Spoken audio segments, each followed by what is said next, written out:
Bienvenue sur KS Sport TV.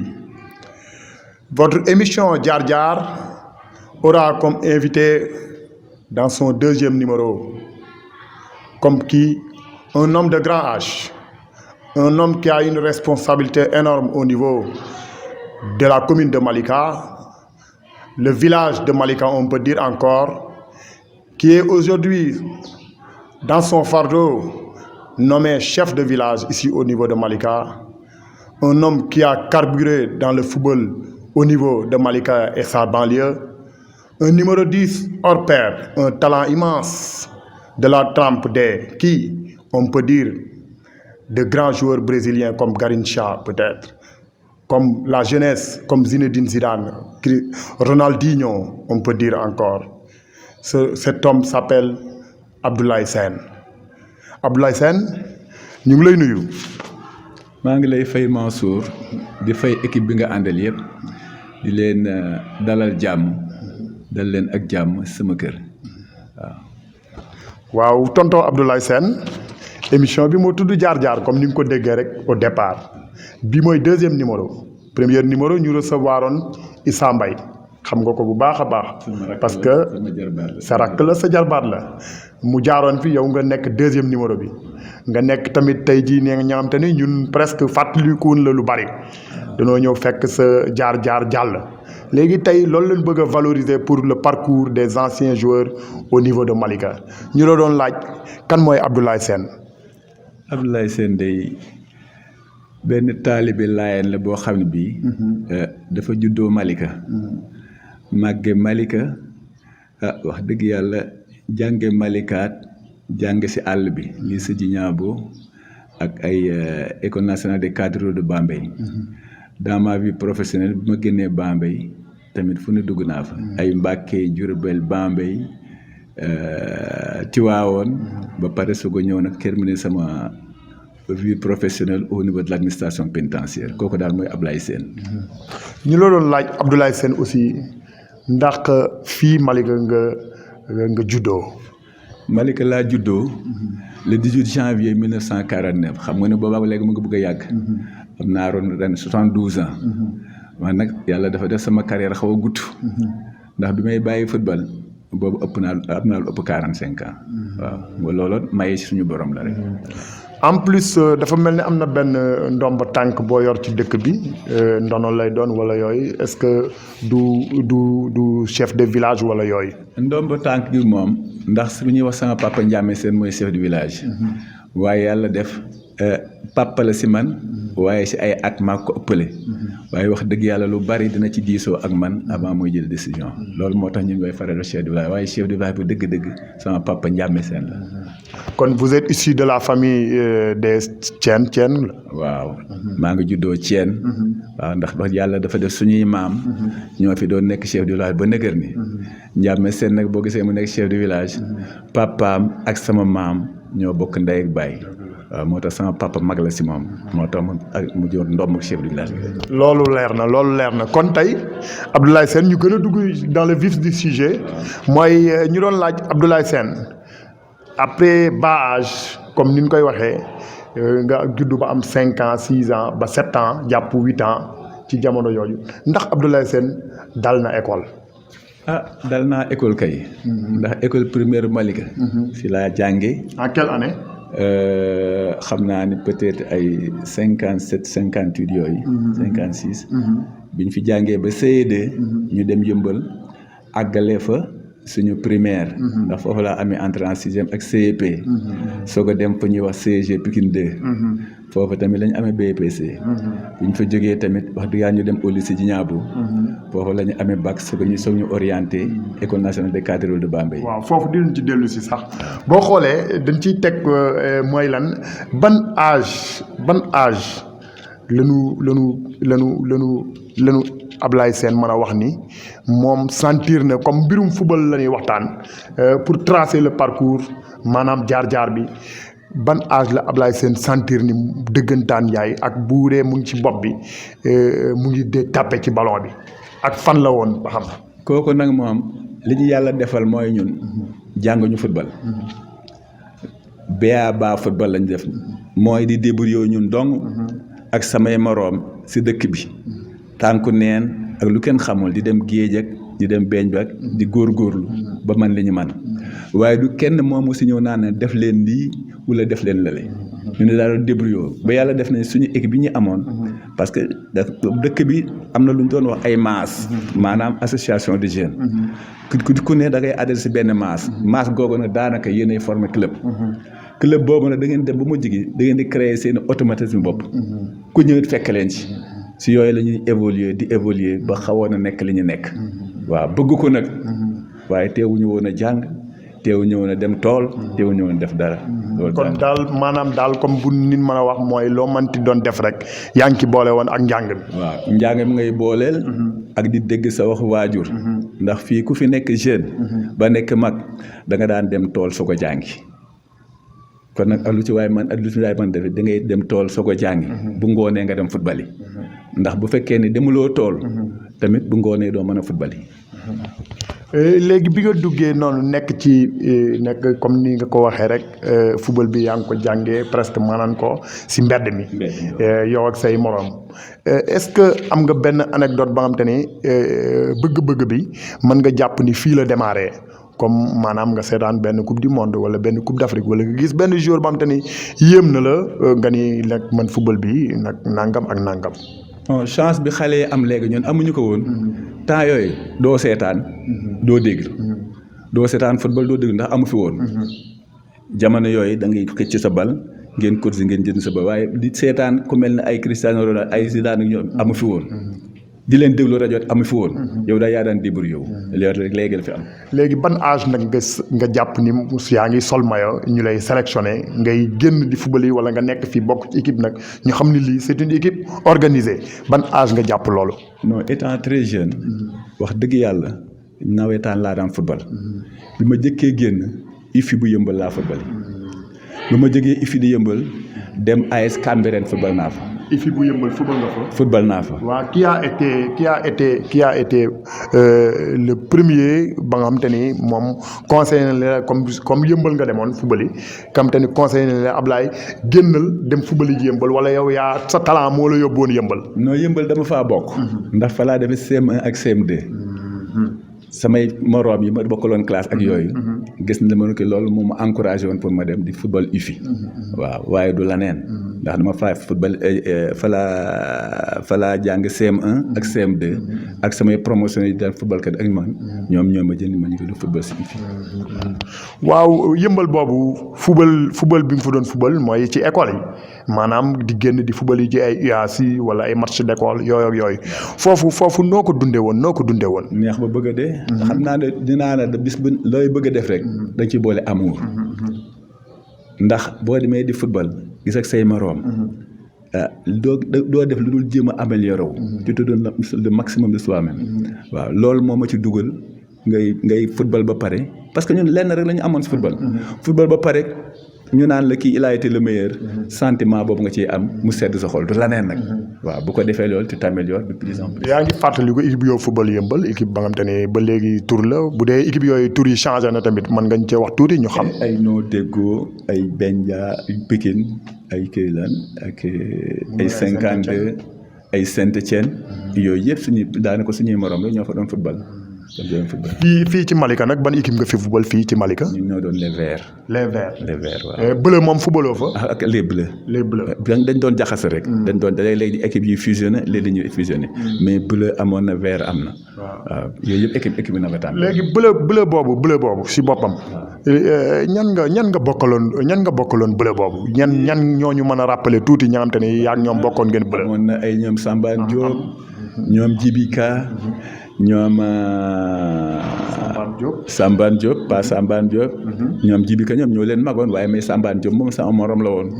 waaw ak ñeneen xam naa ñooñu moom foog mu. waaw acca ñu dem waaw foofu noonu dañuy ñëw si foofu muy kon yow bu ñu dégloo li nga wax nii mooy football nga ak say morom. waaw football nga ak say mag. ndax ni nga waxee ni ñenn ñi dafa mel ni ñenn ñi ñoo la xaw a mag. ñoo mag waaw. football nga ak aussi say rak. waaw ñoo xam ne mag naa leen 15 ans ak 16 ans. waaw léegi am na sa ay morom. yaa nga xam te ni aussi ñoom football nga ak ñoom am na lu ñu wax ci yow. wallaay. léegi ñu déglu leen ba xam ñu déglu leen. ki nga may laaj nag Ablaye Sène ku si sawar a mën a wax ku si sawar a wax la ba noppi ku si xam lu bëri ci biir terrain bi ak moom parce que bokk naa ak moom terrain maa xam kii mooy kan wala li may jëkk commencé wax moo di c'est le meilleur joueur de tous les temps Malika waaye parce que dafa am qualité technique am waxuma ci sax mais qualité humaine am la lay wax kenn musu ko gis mu xuloo ak adversaire kenn musu ko gis mu wax ak arbitre il fait son boulot mu jeex dafa mënoon lu muy def gëm ko xam ko ni lii moom mën na ko ki muy dajal yow yaa koy xalaat mais moom lijjantiwu la moo tax ma décerné ko loolu qualité technique nag moom waxuma la nga ne ko passe ma sax mais foo démarrer rek xam ne foog nga bëgg mu teg la fa bal moo xam naa ko baax te moom tam si boppam xam na ko baax nekk na nit koo xam ne du xuloo foo ko gis bañam mi ngay gis Ablaye Sène mën na ànd ak mag mën na ànd ak xale lépp c'est parce que dafa am jikko sportif kii tey ingénieur la certes mais pour man il a raté sa vocation parce que c'est le plus ñiy football fii ñoom moo leen dàq football dafa xel football la ko yàlla may te li may wax moroomam yi daan ànd ak moom avant ma koy xam nañ ko ci moom man lu tuuti rek laa fekke ci moom mais loolu mu fekk ci moom ça dit trop kaay ma jox la benn exemple benn anecdote boo xam ni amoon na benn match bu ñu doon football fële à Yëmbal match bu capital mi ngi si feuille de match bi mais dafa yéex a ñëw ñu démarré premier mi-temps bi ñu mën a ñu 3-0 temps boobu équipe bi dëgër na dëgëraay boo xam ni macha allah Njoon Mara moo doon Njoon sang bi moo doon ak central Diop Mamour nekk stoppeur bi Sidi Diop ci équipe bi ndeysaan Diop Sambane Ablaye Sène milieu terrain Seydina Ka nekk latéral gauche dëgër sapeur pompier vraiment équipe boobu moom macha allah la woon quoi ma doon première équipe Malika ASC bu nekk ASC Malika di génn dem football yi Ablaye Sène moo doon sunu moteur su football rek ñu yàqu nañu su ñëwul ñëpp xamoon nañu su ñëwul dañuy gagné wala boog suñu gagné avec difficulté la ñuy gagné waaw mais tant que mi ngi nekk ci biir terrain di football dañuy gagné alors match boobu dañu mëne 3-0 premier mi-temps comme ni mu ko daan defee rek deuxième mi-temps mu ñëw ñu dugal ko mu ñëw il a changé complètement le match ñu remonté ba gagné keroog boobu waa Yëmbal ñëpp a taxaw ñëpp a jóg taxaw signé ci la ñu xamee équipe Malika ci la ñu ne Malika nii nangam sangam te grâce à Ablaye Sène waa ju mën football ak noonu baax tabe foo ko gis bañam foo ko seen bañam ngay gis foo ko seen bañam rek ngay gis ku baax la ñëpp la mën a àndal ko moom ñi amee footballu Malika actuellement war nañuy dem si moom di toog di waxtaan ak moom parce que lépp lu mu leen wax téere la si football la xam na ko mën na ko macha allah. laaj nga ma lu ma sawar parce que da nga ma laaj lu ma xam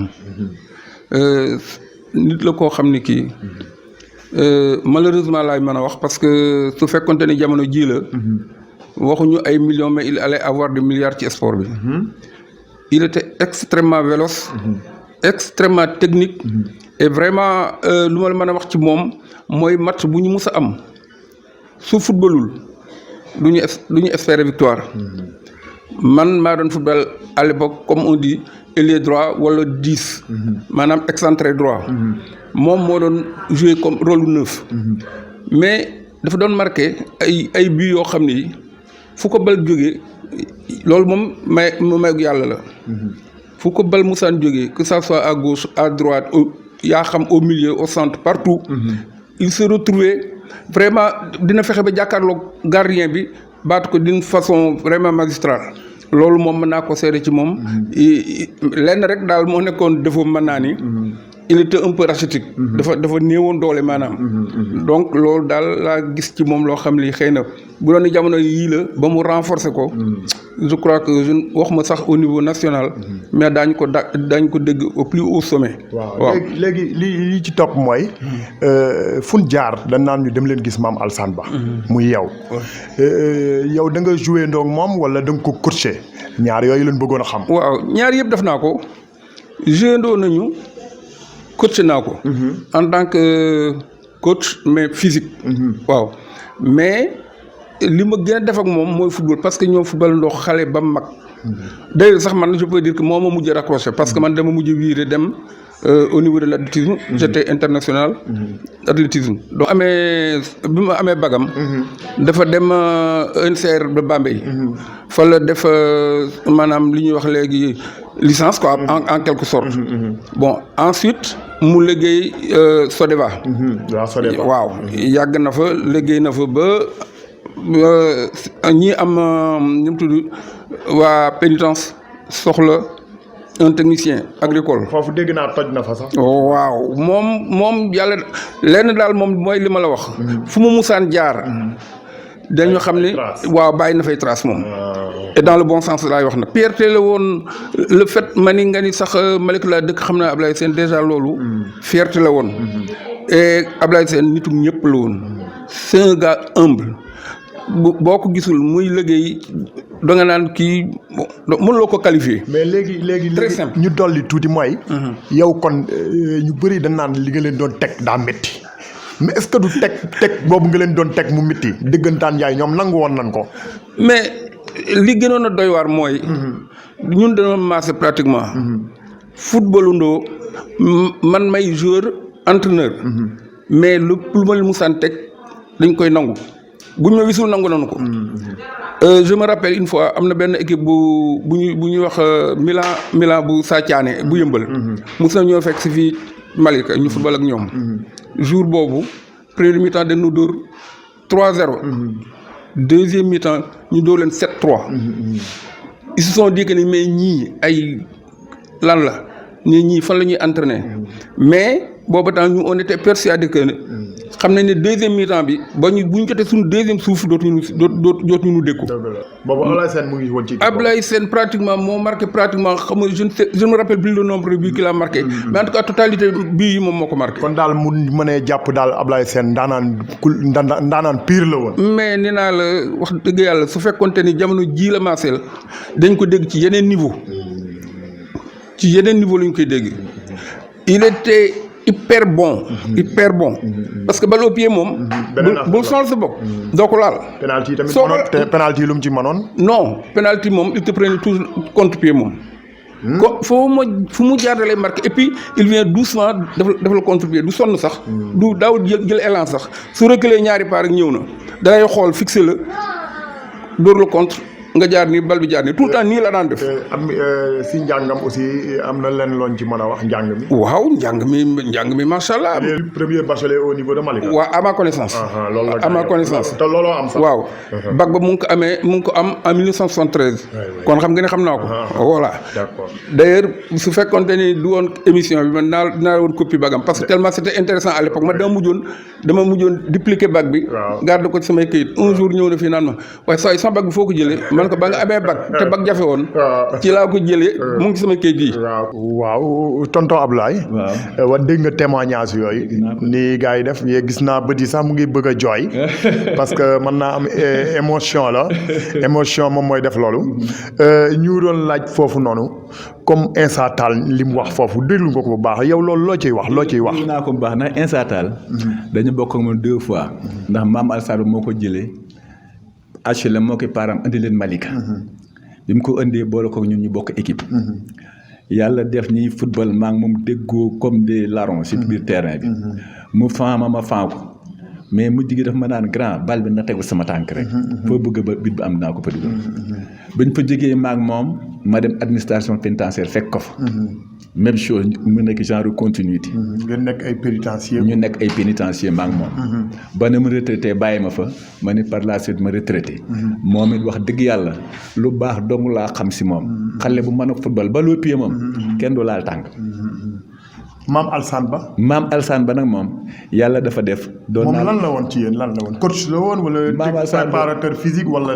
collègue la woon coach la woon lépp la woon. loolu la woon encore. waaw dafa nekk su nekkoon suñu borom ñu bokk club di football ba pare mu nekk suñu patron ndax préparateur physique la woon. daf ñu daan dugal si beñ bi. xam nga sànq dégg naa mu wax ni. yëmbal remonté nañ fa benn équipe bu ñu mën a woon 3-0 première mi-temps ñu remonté ko ba 4 xaw ma 7. gi nga loolu ak coach la woon. parce que booba da ngay dem ba suñu deuxième suuf buy génn. ca la ñuy seet suñu si yaram di tàng. nga xam ne loo ñu dugal à la première mi-temps deuxième mi-temps nañ dugal lu ko raw. waaw lu fu ne dugal nañ fi lu ne un excellent ailier. mais par si ñu ngi am ci source encore il y avait un collège d'entraîneurs du nom de monsieur Ba. de Mame Alsane Ba et de monsieur Thioub. yàlla na ko yàlla qui a été un enseignant aussi ici. ñooñu loolu noo ko gisee woon ñoom collège dañuy fekk presque en 74. waaw ñooñu dañu leen fi affecté woon comme des enseignants. Mame Alsane Ba nag nekkoon militaire. waaw ñu relevanti. ñu ne techniquement pratiquement ñoo doon defal ay quelques réglages. tactique mais Mame Alsane Ba moom moo yoroon physique. sur toute la ligne. wax dëgg yàlla ñoo daan def ñoo taxoon ñuy def d'excellents matchs. wax dëgg yàlla. waaw léegi ñu mën ñëwaat ci comme supposons boo xoolee yow ban poste nga doon football comme ni ko gars yi waxee nii rek. man daal daanaka li ma gënoon siiw mooy homme de milieu laa woon. waaye nag dem naa ba góolu sax. dem naa ba góolu. football naa ne fit wax dëgg yàlla poste boo ma mos a teg daal. wax dëgg yàlla dama daan nekk à l'aise. est-ce que seetaan nga tuuti Kempes. Kempes bu Thiamène. ah kooku sama rakk la. waaw seetaan nga kii Siré Ndiaye. seetaan sama rakk la. seetaan nga aussi tamit l'autre numéro 10 Khadim Mbaye. sama rakk kooku sama jarbaat. waaw léegi donc am na ñu bëri ñoo xam te ne dañ ne. ñi anciens yi ñoo ko wax. ñu ni Kempes. Siré Ndiaye. ak Khadim Mbaye. ñu jël Diop Sambane. ak Insa Tall. ak Abdoulaye Sène. léegi ñu comparé ñaari millions yooyu yow boo doon xool nooy gis parce que Ins moom ak yow moom nanguwul ni moom mooy le meilleur joueur de tous les temps. moom nee na yow yaay le meilleur joueur de tous les temps. mais yow tamit des fois nga mel ni ku ko delloowaat bal bi mu nekk ping pong. léegi ñaari millions yooyu boo ko doon comparé nooy def. xam nga Ins dama ko ci jëkk gën a yàgg. dama ko gën a yàgg si milieu bi. moom dafa jóge Dakar ñëw fekk ñu fi. ñuy complétante ak moom. mais bi mu ñëwee dañ doon déggoo woon. déggoo goo xam ne gi moom fu ma ko xoolee rek. xam na waaw bu ma ko xoolee rek xam ne li ma bëgg. moom bu ma xoolee xam naa li mu bëgg. loolu moo tax côté boobu mën ñu ci comparé wu. Djibi Kane ak Siré Ndiaye.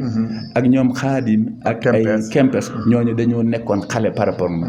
xam nga wax naa la ñi ma doon football ndoor am na ñoo xam 15 ans laa leen mage. teewul ñuy continuer. non dama ni comme supposons ñoom seen milieu. waaw ñoom bu dee seetaan nga leen. ñoom li ñu doon produire ak yéen li ngeen di produire boo koy comparé ñaari milieu. C'était d'excellents joueurs. C'était d'excellents joueurs. waaye ñun fi ñu jaar ñoom jaaruñu fa. fi ñu jaar ñu fa waaw mais c'était d'excellents joueurs. Djibi Ka aussi tamit nekkoon na joueur bam te ne yaa ngi moom bokk ngeen terrain. bokk nañu terrain. kooku loo leen apporté après. non Djibi Ka il était formidable. waaw techniquement parlant. il était formidable il était complet. wax dëgg yàlla. waaw ñooñu ñëpp maa leen magoon fop waaye wax dëgg yàlla. dañ doon complétente. tabaarkalla macha allah. léegi comme ni ko Ins waxee sànq. boo xoolee équipe bi mu ñu def Abdou Koumba dans les buts. ñu def Ndione Mara dans l'axe central ak Diop Mamour. loolu moom leer na ma ni benn mbir la woon. nga dem à gauche mu nekk Seydina Ka mooy papa yi ñoom Libaas Ka. à droite nee na ma moom dafa juum sax xamultul kan la mais mu ngi jàpp njiin laay la feu njiin laay nee na ku dëgëroon la woon milieu bi nekkoon Diop Sambane ak yow ak Ins. ci kaw mooy li ma la wax xam nga njiin laay mag nañ ko 10 ans. doon na football ak ñun. ñun wax naa suñu carrière dafa gudd ba tax na. gars yi xale yooyu yëpp di football ak ñun. waaye ñun normalement ñoom ba ñuy ci toll ñun waroon na fekk ñu décroché. la preuve indique presque ñoom Mame Alsane ñëpp dañoo teeloon bàyyi man rek maa ci desoon ak xale yi. te xam nga sànq Ins wax na la ni. am na match bu dañu mën a woon man ma tardé. boobu maa ngi doon jóge Mbour. bi may ñëw ak sama oto boo fekk na match bi commencé ma dugg deuxième mi-temps foofu wax dëgg yaakaar la. boobu waa yëmbal xamoon na ni tardé nga. tardé naa xamoon nañ tardé mais nag bi ma këf ne lañ ma dugal si kii bi xam ne dinaa ñëw parce que bu ma leen nee dinaa ñëw. kon daal man nañ jàpp ni da ngaa këpp seen yàlwaan tas nga seen yaakaar daal ca jamono jooju. yëmbal kay wax dëgg yàlla wan naa leen lu ne. yëmbal. wan naa leen lu ne. kontaan séenee Ablaye Sène ñoom nun def. dañu affale woon mais ma gisee si douche ma wóor leen premier deuxième minute damay dugg. ñoom dañu affale woon. parce que lañ doon xalaat am na. mooy ñu remonté leen remontada boobu nga rek foofu la commencé woon. waa léegi am na tamit keneen ku ñu posé waat parce que en général dañu lancé jaar-jaar bi bande annonce bi. mais on a reçu multiples de questions. ay gaayam te ni daal vraiment marqué woon nga leen. ku meloon ni comme ku ñuy wax Alika. doon policier ak Ndion Mara ak Jibika ñooñu nee na ñoom ay référence lañ la doon xoolee. yow gisoon nga ñoom gis nga talent ci lu nee na ñoom ay polyvalent la doon parce que Jibika a été attaquant après puis milieu terrain Ndion Mara demi-centre après nekkoon milieu terrain Alika aussi c'était un excellent joueur ñu bëggoon aussi tamit au moins yow ak ñoom ngeen bokkoon terrain wala bokku leen terrain nga xool nan ak nan lan ngay mën a wax. c'est que Alika bi mu fi ñëw boobu mag la. dafa ñëw intégré comme ne Insatal def. mais Ndion Mara ak Jibika ñoom fii lañ juddoo ba toll ñoo ñu toll. maa leen magoon nag. waaye teewul wax dëgg yàlla complicité bi amoon si ñun. tabaarkalla c'était de grands techniciens. Ndion Mara bu mu saa wii ji ba këf ne daanaka moom yóbbu na dans le vent. waaw c'était un excellent joueur. léegi au sein de votre famille. au sein de votre famille comme famille Thiène. mën nañ ni famille Ngadiaga. famille li ko wër loolu liggéey wër jumaa jeeg fi nga dëkk ak yëpp. ñoom ñu doon dundee footballu Ablaye Sène. non xam nga suñu kër rek. anecdote mooy équipe la woon. Thiène équipe la woon. ñi doon complété mooy di jaay Xaadim Mbay Libaske bi ak Séna Fale mais ñun rek équipe la ñu woon malheureusement li yàlla def rek yàlla dafa teel a moom ay nit amoon na samay papa ñëw ay Idrissa ay Mandione Sène ak ñoom seen yoon ñooñu si ngi woon si équipe bi ak Baxaw Ndoy actuellement mi ngi Yoof Libaas Seck moom moo doon jëkkëru Maymane Ndoye Seck moom it suñu cousin la foofu la dëkkoon ñooñu ñëpp ñoo doon constituer la même équipe bu ko defee ñuy dem di attaquer ci waa Ngadiaga ak wala ñoom seen yu mel noonu waaw ñu si yooyu daal je peux dire que ci daanaka si yooyu te lañ jàng football yooyu lañ jàng ñu ñëwaat ci comme ni nga doon duggee ci biir mag ñi waaw ñu dégg ñu bëri ñu ne Ablaye dañ ko teel a dugal ci mag ñi loolu talent boobu yow noo ko doon dundee dugg ci teel a dugg ci biir mag ñi est-ce que amul lenn lu mu la doon gêner du la distraire wala yooyu. ma distraire parce que bi may soog a démarrer mag ñi aussi duñ ma daan dugal à temps plein. dañ may ñamal. di ñamal ba ma ñemeñ. waaye wax dëgg yàlla bi ma demee ji may ñamal ba ma ñemeñ. tamit wax dëgg yàlla dama daan football ay 90 yu mat sëkk. waaw benn anecdote yéex nañ ma dugal benn match bu ñu amoon Thiaré Gare keroog bi may ñëw demoon du ma dugg si oto bi damay dox. contre kan la match boobu est-ce que du woon contre Nélen Kaar. ñoom Abdou Bey la woon. waaw Nélen Kaar bu Thiaré Gare. waaw ñoom Abdou Bey la woon. waaw le papay Habib Bey. waaw bi ñuy de ci yéex ma dugal. ñu gañe ñu. ñu dugg ma ñëwal ko ma ne ko man du ma dugg si oto bi damay gént. waaw tellement ñoom dañ nekkoon à notre portée. ñu waroon leen dóor ñu fexe ba ñu dóor ñu. waaw gars yi dégg ngeen foofu gis ngeen kii ak joué na ak papay Habib Bey muy Abdou Bey mu nekk ca France Le Havre. ak magam Omar Bey. ak rakkam Pape Bey. Pape Bey moo nekkoon suñu. kon gars yi dégg ngeen waa KS Sport TV pa bi di Abdoulaye Sène le numéro 10 de Malika a joué avec le père de Habib Bey bi nekk Canal Horizon kon ngeen xam ni c'est un talent pur à l'état pur. donc Abdoulaye foofu dañuy dellu si waat tuuti rek laaj la teel a nekk xale bu ndaw dugg ci mag ñi ba pare ñu bëri nee nañ penalty moom bu musaana am dañuy teg bal bi fële rek xam nañ ku ko war a dóor même boo demee di naani ndox sax kenn du ko laal léegi kooku loolu ci mën a wax nan la penalty yi meloon parce que am na ñu bëri ñu ma ci posé ay questions dinañ ci ñëw. non xam nga penalty nag wax dëgg yàlla. loo nekk sëriñam rek. c'est parce que da nga nekkoon taalibeem. wax naa koy wax xale naa leen gis nga penalty du da ngay jékki-jékki di ko dóor da nga koy jàng da ngay jàng dóor penalty parce que ni ngay dóoree penalty sama ndiyaay Omar Sane doon si yàlla na ko yàlla yërëm nee na penalty da ngay xool góol bi fu mu nekkul nga teg ko fa fu mu nekk nga éviter ko te li nga ko jox mooy da nga koy jéem a déséquilibré parce que penalty góol bu fu xel mi dem rek yaram ba dem na fa waaye bu fekkee da nga bëgg a dóor bal góol bi jëm fële nga ci doo koy dem mais boo fexee ba déséquilibré ko même bu taxawee yaram bi dutul mën a dem nga dóor fu la neex da ngay kon daal da nga ko doon dóor sans paniquer. non bañ naa ko bay wax dëgg yàlla équipe bu ma nekkoon fu penalty yi amee ñëpp dañ may wan ginnaaw te xam ne man rek maa ko war a dóor mais am na ñenn ñoom tamit ñoom ba tey gars yi la de du man de ba tey gars yi la dama ni Kër Massar noo ko dundee nee nañ foofu am na loo fa def la nga xam te ne lu rëy la ak benn autorité bu rëy ba nga xam te ne tey moo yor Malika gii match boobu noo ko dundee. un grand libéral. kooku ñu wax. monsieur le maire. nu mu tudd. Talla Gadiaga. Momar Talla Gadiaga. waaw le maire. monsieur le maire match boobu noo ko dundee. kooku nag moom dafa ŋarale moom. ab waa Kër Massar la ab waa Malika la. dafa ŋarale. waaye moom it wax dëgg latéral bu bien la woon. latéral bu bien la woon Kër Massar ak Malika moom. ak Malika ak Yëmbal moom. wax dëgg yàlla ay derby moo fa musa am. ay derby moo fa musa am. waaw am naa fa sama benn wëllër nag ku ñëw seeni Pathé Ndour inspecteur Ndour kooku moom vraiment daf ma faawoon ma faaw ko. foofu gis nga ci Kër Massar boobu. dinañ ci ñëw ci kanam. dinañ dugal ay témoignages mais dinañ ñëw ci Kër Massar bi ci kanam ak kanam nga xam bu baax waa Malika xam bu baax ni kii li mu def pour valoriser ko dafa leer naññe léegi ñu déglu foofu tuuti témoignage. kii di Abdoulaye Sène nag vraiment pour wax ci moom dinañ ci kontaan lool parce que Abdoulaye Sène déjà avant tout suñu mag la moo ñu yar ñu xam ko nag vraiment li ñu xam ci moom vraiment ci footballeur c'était un très grand milieu de terrain loolu moom wax dëgg yàlla kenn réerewu ko mbir. footballeur la boo xam ne vraiment il était exemplaire bu dee ci wàllu football macha allah yàlla mayoon na ko ci biir terrain bi ak en dehors du terrain aussi parce que à part football bi aussi moom c'était un grand rassembleur la woon ku mënoon a galvaniser ay partenaires la moom man je me rappelle yàlla dafa def moo ñu mag vraiment. beneen génération ci fin wu carrière am ñun yàlla suturaal nañu may nañu chance ba ñu footballandoo ak moom donc li ñu xam ci moom bëri na trop footballeur bu mag la woon wax dëgg yàlla man je me rappelle bu fekkoon dañ daan football sax ba xol yi tàng ba ñëpp mer sax moom moo nekkoon ki nga xam ne toujours moom mooy tempérer gars yi quoi di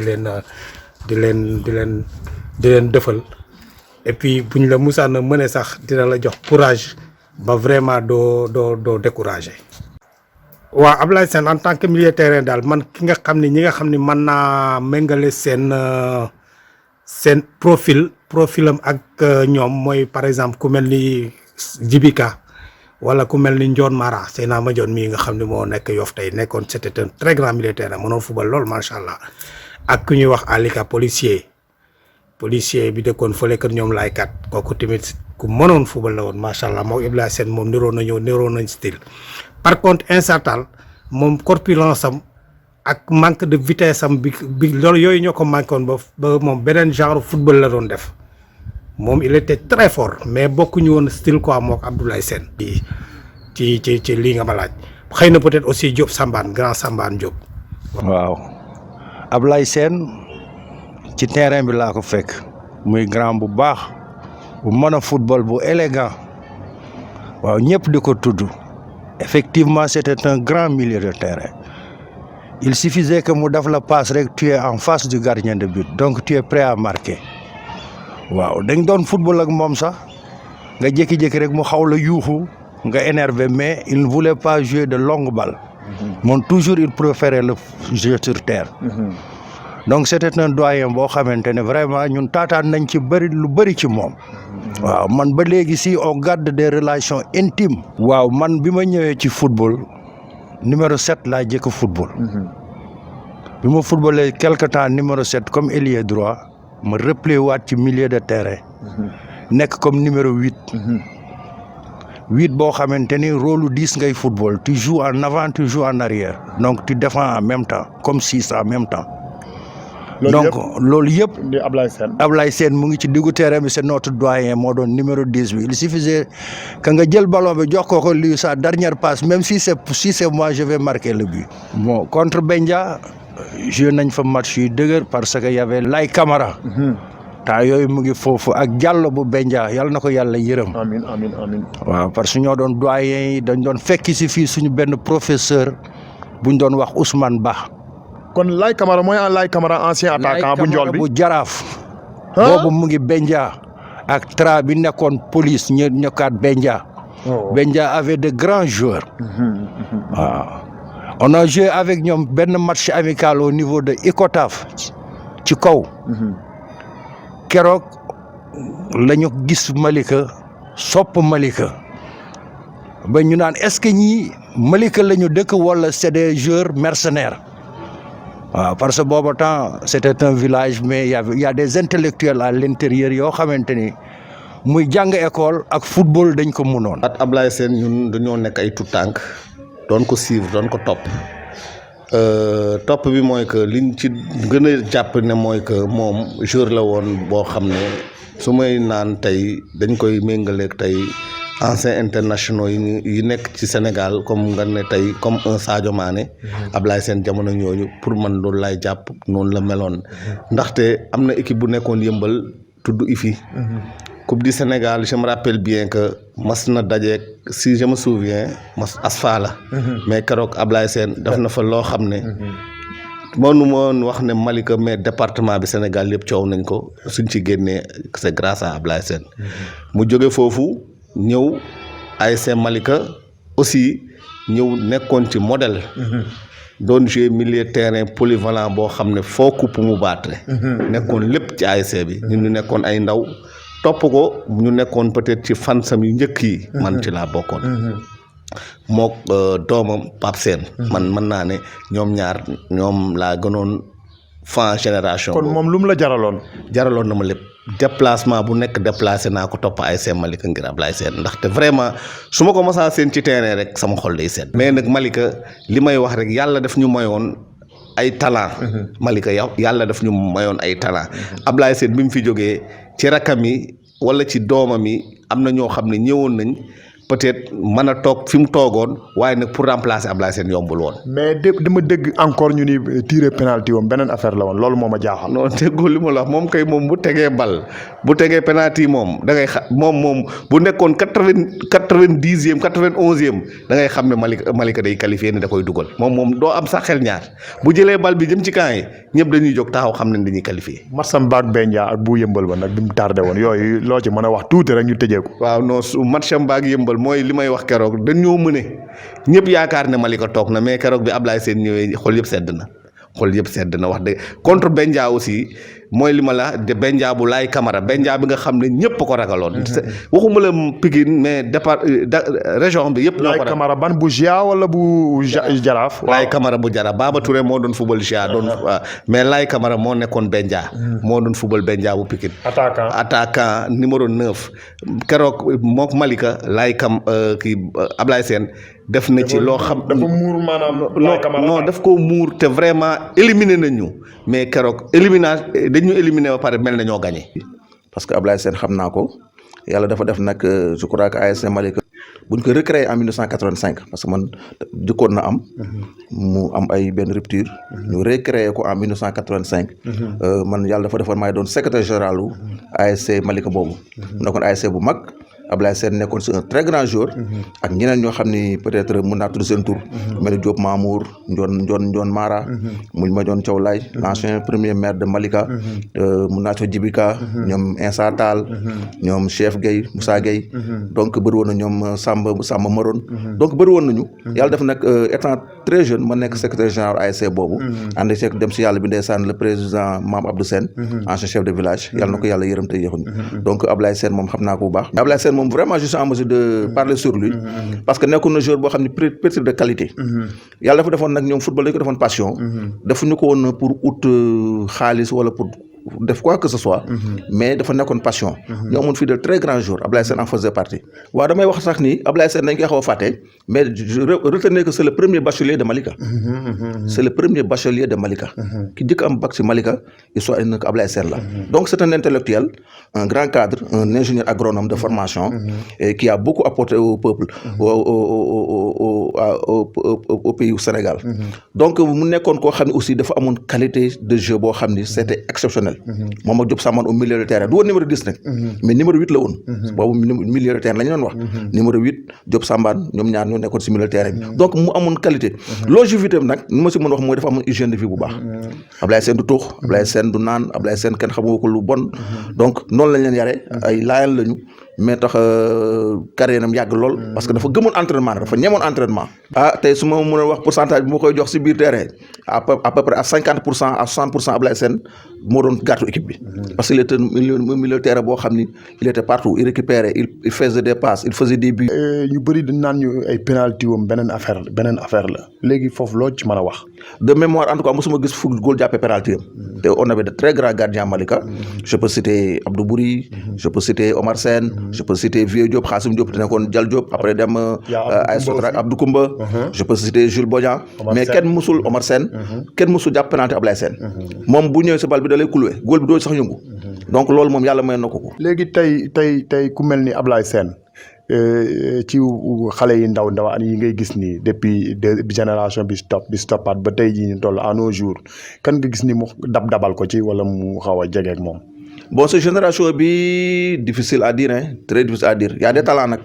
bon il y a des talents quand même mais bon. un numéro 10 un numéro 10 ou bien un numéro comme Ablaye Sène. Ablaye Sène pouvait même jouer gardien de but hein. je me rappelle fii am na tournoi yoo xam ni xaw ma góol bi dafa gaañu xaw ma daal ñu rouge ko. mais moom moo doon jël kaay góolu. te c'est un très bon gardien de but également. en même temps dafa doon jouer libéraux. léegi ñu beneen question contre Benja dégg naa match bu kéemaane la à 40 ans Ablaye Sène noo ko gisee match boobu. waaw match historique. Le Benja nous avait battu par 4-3. À la dernière minute, c'est Laye Camara qui avait d'ailleurs marqué. Je me rappelle, Benja était une très grande équipe. Ñoom Ablaye Camara, ñoom Laye Camara, ñoom comment dirais-je Diaga Thiam dem si yàlla bi. donc bëri woon na ñoom Balla. Laye Camara de la GIA. Laye Camara de la Jeanne d'Arc et du Jaraaf. te demoon ASAC d'Abidjan. international. donc moom la woon. ñoom keroog moo dugal le 4e but à la dernière minute. parce que keroog ñoom dañu yaakaaroon ne bon ñun si benn village la ñu jógee rek. am ñoo jour mais saa ñu dugal ñu égaliser ñun ñu dugal ñoom ñu égaliser. ñu koy pampaŋe ba 90e minute xaw ma 92e minute c'est arrêt de jeu yi mu am benn bal mu jóg rek yenn ko si biir muy 4-3. à l'usure mais keroog on a fait un très très grand match Ablaye Sène exceptionnel. waaw tonton Laye. waaw comme ni nga ko gisee rek. ak témoignage yi ci Djibika ci Nouna nga xam ne supporter la woon dafa la doon topp def tànku neen foo dugg mu dugg fa Djibika ngeen footballandoo. Tidiane Ba le président aussi mu nekk premier secrétaire bi. témoignage yooyu yow noo ko dundee. xanaa di ci kontaan rek ku mel ni Djibi moom wax dëgg yàlla dafa nekkoon sama rak nekkoon sama lépp. comme ni ma mel ak Insa Talla noonu xamoon maa ngi moom ñoo daan séddoo milieu de terrain. vraiment fu ma xooloo rek xam naa li mu bëgg. moom it fu ma xoolee xam naa li mu bëgg. waaw c'est comme Insa Talla ñu bëgg te ku mel ne te Nouna nag xaw ma woon sax ne yàlla mi bi ma ko gisee dama tiit. xaw ma woon tax ne mu ngi ñu doon suivre. c'est dire que ni boo musaa di déplacé wu presque ñiy ñëw di la saan du leen xam. mais tey laay soo ko xam ne Nouna rek daana accompagner équipe. sa vrai fans la woon. waaw musuma xam loolu. Tidiane nag moom wax dëgg yàlla dañ daan taxaw di waxtaan. waaw parce que xeebu ma woon seeni conseil xeebu ma woon dara wax dëgg yàlla. mais tonton Laye.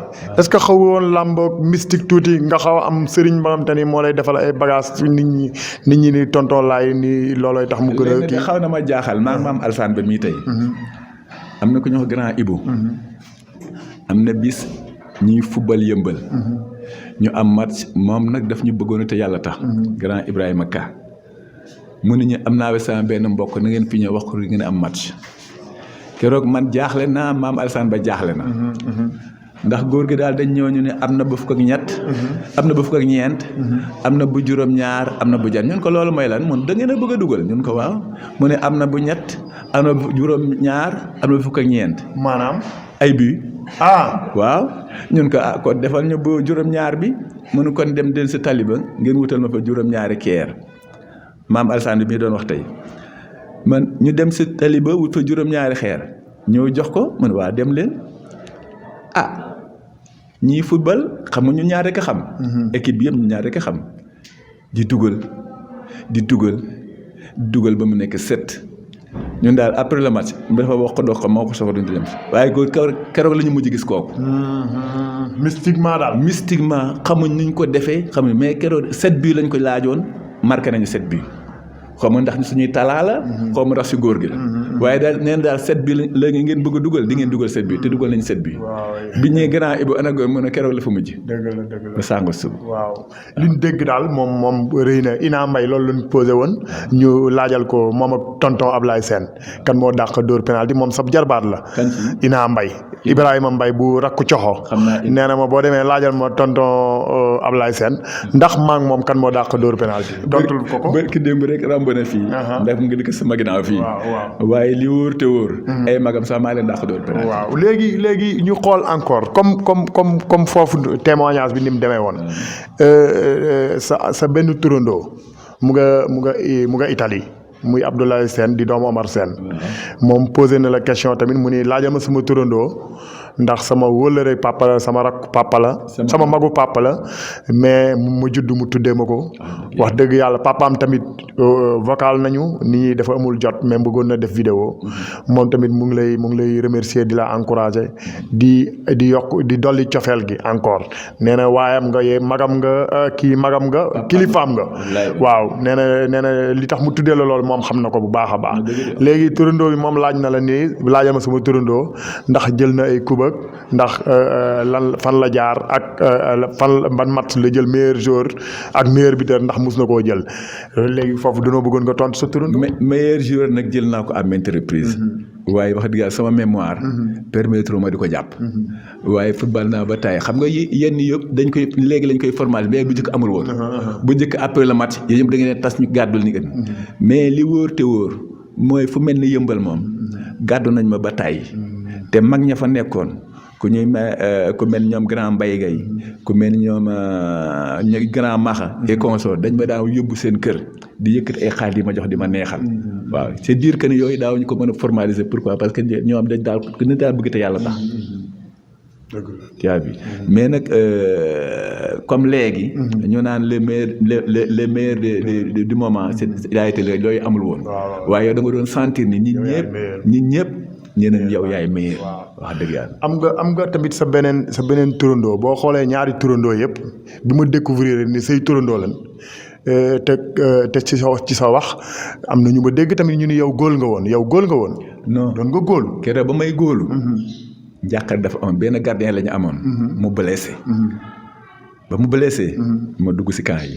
yàlla def encaissé wu ma waaw loolu moo ma ci dugal. waaw kon turandoo dañ ni juróom-ñaari jikkol yi di nga ci jël benn sa ñaari turandoo yi dañoo gis ñaari turandoo yëpp ay góol yu xarañ lañu woon muy Ablaye Sène bu Omar Sène ak Ablaye Sène bu Pa Aliou Lo di Aliou Gadiaga kii doon góolu jamono équipe bu mag kii doon góol Jokko équipe bu mag kon xanaa góol boobu benn góol ba nga góol ci yow lañ ko doonne ñoom ñaar ñëpp. non Ablaye Sène bu Omar Sène moom da koo doon ndax papaam moo nekkoon le meilleur gardien de cette région là Omar Sène waaye Ablaye Sène mu Aliou Gadiaga moom papaam ñu laar la woon waaw défenseur bu mënoon luppe la woon waaye moom yàllaa ko jikki-jikki rek def ko comme gardien mais waaw athlétisme waaw parce que c'est un maître d'éducation physique waaw yàlla def na ba may dem lycée Niambot si sa ay loxoom la jaar léegi comme jaar nañ foofu yëpp dañuy dugg ci comme né en 49 en 72 nga am 23 ans c'était après le bac bi mu am ko en 73 loolu entre 72 73 ak 74 yow noo ko dundee c'est en étant le premier bachelier au niveau de Malika mu nekk village boobu nekkagul commune noo ko dundee woon ak paa yi fi nekkoon ak mag ñi Ablaye Sène bu Thiène mu décroché na bac bi nga nekk le premier bachelier noo ko dundee woon ak mag ñeek njaboot gi. bi ma ñëwee ni sama papa damaa am bac ndax ma ne lan mooy bac man ka bac day diplôme baa ngi nii. dafa mel ne lan mooy bac. waaw man ko bac day mooy loo xam ne lii dina la permettre wax dëgg yàlla nga dem continuer say études. xam nga nu mu def amoon na benn enseignant bu nekk ñëw Moussa Faye yàlla na ko yàlla yërëm moom daf ma gisoon rek bëgg ma te yàlla tax sama papa dafa jógee kër ga ba si Faye moo nekkoon fi comme directeur d'école bi mu ñëwee ni ko waaw sa waa ji de moom dégg naa ma naan dafa am bac mun kaa kooku dégg war ngeen koo neexal am na loo xam ni day wax dëgg yàlla dina ko permettre mu poursuivre ay études am mu ñëw ni ma sa waa ji laa jógee man ko sama waaye mun ma Faye sa xarit boobu ndax kooku dafa ma bëggoon ba nga xamee ni Malika la doon jàngale mais il logeait à Dakar Clémenceau am na benn bis daf may invité Clémenceau këram temps yooyu célibataire la woon mais amul lu ma jëndul daf maa jënd ba man damaa mujj tiit ma xam ne ndekete nit dina bëgg te yàlla tax waaw kooku ne dafa gaañu yàlla na ko yàlla yërëm waaw si loolu côté boobu daal laal ko ba bi may dem Bambey it wax dëgg yàlla biñ ma orienté. kon bac bi yaa ngi koy am mais papa mu ngi la naan jàngil mais xamul njariñu jàng mi ndax yii yëpp dina ci am moom daal da ngaa war a jàngi rek. non dama war a jàngi rek. waaw da ngaa war a jàngi waaw dama nga tàggu sa turandoo. te dem jàngi. Serigne Ablaye Thiaw. lépp yow nga résister ko tey bëgg jàng bi. bëgg jàng boole ko football bi. non xale yi kay li ma leen di mooy football bu mu la tee jàng bu mu la tee. te kenn jotoon la woon gëtën. non xanaa fii nag. suñu primaire wax dëgg yàlla. da nga daan xëy roose ji. ñëw booyleel xale yi ndékki. soo ko dem jàngi. boole ko football bi. boole ko football bi du la yàqal dara. du la yàqal dara. football bi moom da nga koy gëm tegandaay la woon rek. tegandaay la woon. ak lii gars yi coow fi Ablaye jaar ak li nga def yëpp. non tegandaay la woon rek da nga koy bëgg da nga koy bëgg. da nga koy bëgg bëggee daal mën nga ko cee ñaan. waaw da nga koy bëgg. te rek wax dëgg yàlla yii fii aussi du njàng de chance la. football bi. yàlla mi ngi ci xam ne parce que man doon naa def loo xam si terrain. daf may wóor ni kii jàng ma ko fenn. léegi bi nga demee après bac bi. mu ni après le bac vous avez joué à l'UASI. à l'école nationale de Kandé-Kourou. mooy Bambey daal. foofu daa mel ne am na lu fa xew de. am na lu fa xew kay. parce que bi ñu demee foofu. xam nga bu ngeen ñëwee jógee dans des contrées différentes duñu xam ku mën a football ak ku mënul football. bi si ngoon gi biñ nee ñi mën a football nañ ñëw ñëpp dañoo fëxoon. ndekete ñun ñi mënoon a football dañ doon xaar ba di xool li gars yi lu ñu mënee. mais bi yàlla defee ñi jëkk a dugg. am nu ñu mel am ay limites. ndekete ñun dafa mel ni dañ koo dégg woon maag samay xarit mel ñu ay ñoom Doudou Diana Faye ñoom colonel Mame Balla Gueye et consort gars yooyu ñi xawoon a xarañ ko nekk on était à la touche. biñ ko fi ne ba am équipe ñu xam ne ñii ñooy équipe bi. ak école normale régionale Bambey xam nga ñoo taxawoon. mais ay derby yu métti lañ doon def. waaye match bi ci gën a métti mooy bi ñu football à Thiès. ndax Charles Luanga. non du Charles Luanga waaye équipe bu Mankagne yi nekk Thiès waay kenn mësu leen dóor si terrain boobu. yàlla def muy match bu metti boo xam ne bi ñu dóor leen ñu ne ñun duñu génn terrain bi. ñu créé ñu. waaw non buñ xeexuñu sax. waaye dañuy taxaw sa bunt bi ak ay seen xeer ne tax ñu leen dóor mais yàlla dafa def. ñu nekk suñu oto nekk ci biir école ba guddi la ñuy soog a jóge Thiès delluwaat Bambey ndax bañ histoire rek on avait une très belle équipe. mais avant ngay ñëw yaas bi lycée Saint-Jean d'Arc jaar nga fa. Saint-Jean d'Arc waaw jaar nga fa. waaw mais taxawuma fa. Saint-Jean d'Arc jaar naa fa waaye taxawuma fa ndax par la suite laa dem lycée Djignabo. foofu laa jëkkee soog a dem lycée Djignabo waaw. sama grand frère moom Mbaye Sène yàlla na ko yàlla yërëm moom doon fayal dama fa après le BPC dama fa dugg rek après Aliou Ngueye nga yóbbu ma lycée Djignabo. léegi nga ñëw en 73. nga ñëw ENAT foofu bu Bambey encore 24 ans boobu yaa ngi 24 ans encore nga génn 23 ans dem ENAT bi Bambey bi encore ba tey. non école nationale de cadre de waaw foofu xam nga foofu laa amee sama diplôme ingénieur de travaux agricole. soo ko dem nag si àll bi nag. en 75 nga dem Sodeva. waaw la Sodeva foofu loo fa def. Sodeva nag wax dëgg yàlla bi ma demee ñu ngi ma yóbbu tool sëñ Abdou Lahad. à 26 ans. nii laa daan toogee ak moom. boobu nga am 26 ans. waaw nii laa daan toogee ak moom wax dëgg yàlla moom exploitation boo xam ne presque 11 000 hectares la woon. mooy Koutal. waaw non yooyu administration pénitentiaire la. kii tool sëñ Abdoulaat la. tool sëñ Abdoulaat maa nga fa nekkoon jëwriñ bu ñu wax Ndooy. ak doomu sëñ Abdoulaat bu ñu wax Cheikhouna. moom moo nekkoon jëwriñ tool yi. ak sama grand bu ñu wax Alioune Kane gaañu na yàlla na ko yàlla yërëm. ak ku ñu wax Moussa Diène. ñooñu ñu fa nekkandool. tous les matins dama daan xëyee Mbàkke ñëw liggéey si Touba Belel. ba ngoon ma dellu Mbàkke sama kër pap bu ñëw pap Alaaji Seen. waaye wax dëgg yàlla Touba Belel façon teraanga bu ne. Serigne Cheikh Say mi tey nekk taawu sëñ Souhaïbou bu ñu fa musaa ñëw këram lañ daan añe bu mu fa jógee su ko dem. wax dëgg yàlla de très bonnes relations laa amoon avec la famille Mouride. wax dëgg yàlla daal yëngal nga fa daal. tabaarkalla ma ba bañ may affecté Diourbel. damaa daw. parce que seen Cheikh Say def na woon du ma fi jóge mi te amu ndigal te amoon nañu doole joo xam ne ji bu ma doon dem gars yi tamit dañ naan dañ ko fi bàyyi te boobu bëggoon naa dem. léegi Tivaouane tamit daa mel ni jaar nga fa. bi ma jógee Mbacke. dama ñëw Bambey. jóge Bambey dem Diourbel. jóge Diourbel dem Mbour. jóge Mbour Tivaouane laa mujj avant muy ñibbisi. waaw mais Mbour boobu campement Ngexoox. foofu loo fa def foofu rëy na foofu moom rëy na. kon def naa fa ay match yoo xam tabaarkalla macha allah. tabaarkalla macha allah. façon bit bu ne dugal naa ko fa. façon bit bu ne dugal naa ko fa. ba léegi amaa nga si ay relation ak ñoom.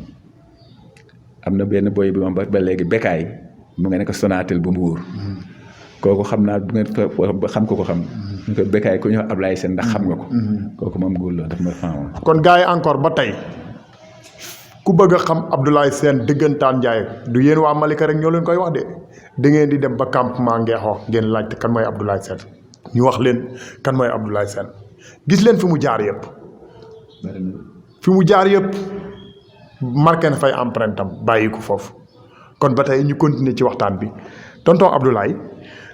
après foofu nga Lasfo lan nga fa def Lasfo.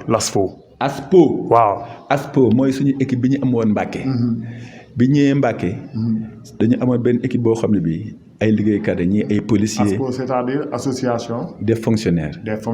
waaw Aspo. association des fonctionnaires. waaw amoon na ay policiers. ñoom Touré. bi nekkoon police. et consort gars ñun ñoo constitué woon équipe boobu. yàlla def aussi ñu manoon fa.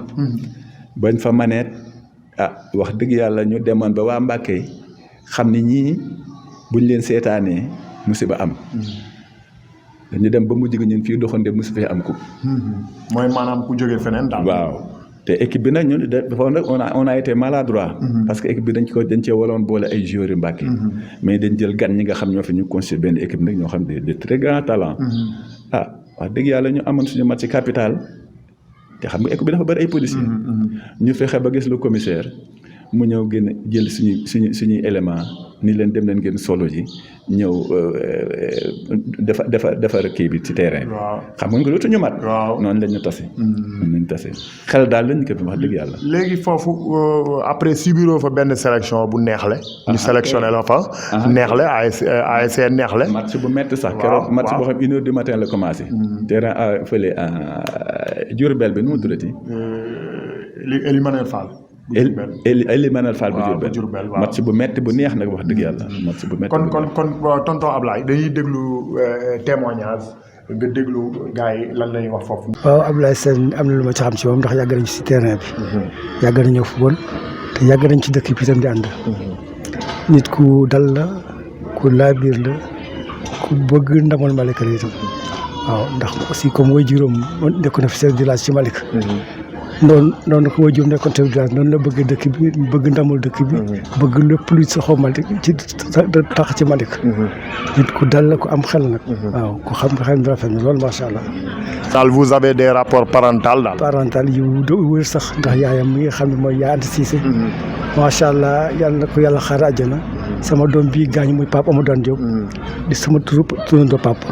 moom moo ma jox xalaat bi ne ma doom bi nga am na ko tudd sa Pape ndax sa Pape am nga cër ci moom donc kooku.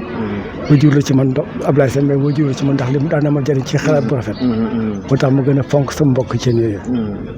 gisoon ko ci biir terrain bi lu mu doon def ci yéen.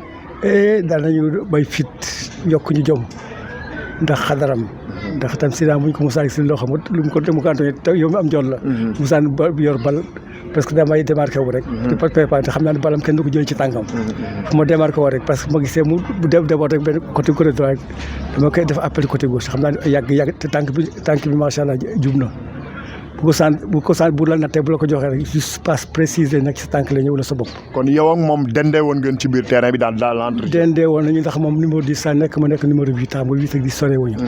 waaw ma daan supporté 8 10 bi moom man ma daan sol 8 bi. moo tax ñu daan lang. ñu bëri dañ naan ñu matcham contre Bendia lan nga ci mën a fàttaliku contre Bendia ñu bëri ak match yu yëmbal bi match bi ñu leen mënee woon 3-0. ah d'accord oui match te mu tardé woon. wax nga ñaari match yoo xam ni du ma ko fàtte mukk ndax boobu ñu mënee woon 3-0 à yëmbal. ñu bëri en deuxième mi-temps dañu ñibbi te score la Malika jël mais ñoom bi ñu ñibbisee bi ñu déggee ni Malika égalisé gëmuwuñ ko.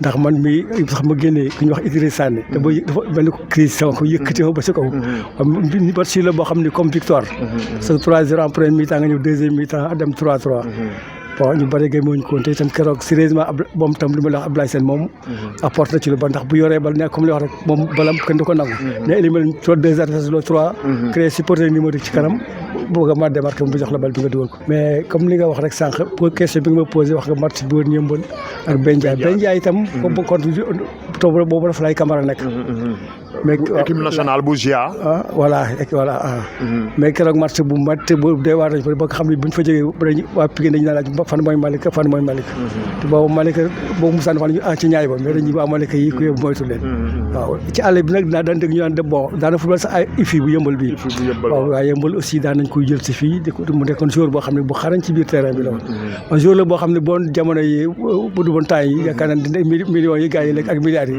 dina ci lekk parce que penalty yom bokk Moussa dama daan laaxatu fa dama xaw a ragal mais buñ ko bu ñëwee penalty ba ñu jox le Ablaye Sène moo doon penalty yi bokk daan doon mais penalty moom ngul du ko jàpp xam naa ni wax ci du yomb parce que en tant que frère ñoo bokk ndey ak baay quand même quoi parce que moo toppañ suñu frère aîné muy Mbaye Sène yàlla na ko yàlla yërëm te jégal ko donc mu nekk sama mag yor raam papa aussi tamit quoi parce que comme ni nga xam ne rek bon Thiène actuellement moom moo fi xalifa moom la yàlla def moo fa mag léegi quoi parce que déjà il est de 49 ak léegi je crois 72 ans la te ñun booy seet man maa ngi am ren jii maa ngi 58 ans donc booy seet màgge na ma lu mat 13 ans ou 14 ans donc kooku léegi sama kilifa la quoi donc loolu daal bon ci gàttal quoi.